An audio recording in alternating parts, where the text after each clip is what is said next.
বিশাল bike rally আপোনালোকৰ আজি প্ৰথম পৰ্যায়ৰ নিৰ্বাচনৰ আজিৰ অন্তিম দিন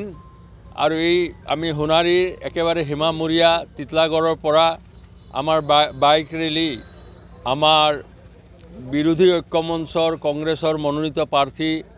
যুৱ নেতা গৌৰৱ গগৈৰ সমৰ্থনত আমাৰ বাগিচা গাঁও অঞ্চলৰ আমাৰ যুৱকসকল ওলাই আহিছে তেওঁৰ সমৰ্থনত বাইক ৰেলী কৰিবৰ কাৰণে আৰু আমি আশা ৰাখিছোঁ যে এইবাৰ আমাৰ সোণাৰী সমষ্টিত যিমান উৎসাহ দেখিছোঁ মই গাঁও অঞ্চলত চহৰ অঞ্চলত আৰু বাগিচা অঞ্চলত আমি কমেও 20-25 হাজাৰ ভোটত আমি গৌৰৱ গগৈক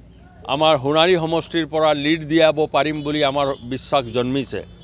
আৰু আমি আশা ৰাখিছোঁ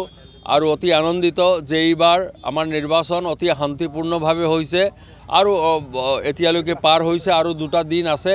মই ভাবোঁ যে নিৰ্বাচন অতি শান্তিপূৰ্ণভাৱে শৃংখলাৰে আমাৰ নিৰ্বাচন অনুষ্ঠিত হ'ব আৰু বেছিকৈ সকলো ৰাইজে যাতে এই পবিত্ৰ ভোটদানৰ ক্ষেত্ৰত যাতে তেওঁলোকে অংশগ্ৰহণ কৰি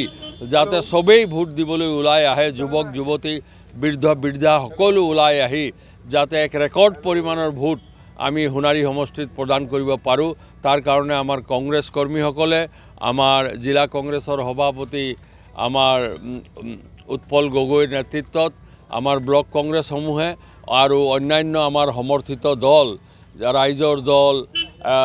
জাতীয় পৰিষদ কমিউনিষ্ট পাৰ্টি সকলোৱে সহযোগ কৰিছে আৰু সেইকাৰণে আমাৰ পূৰ্ণ বিশ্বাস হৈছে যে এইবাৰ সোণাৰী সমষ্টিৰ পৰা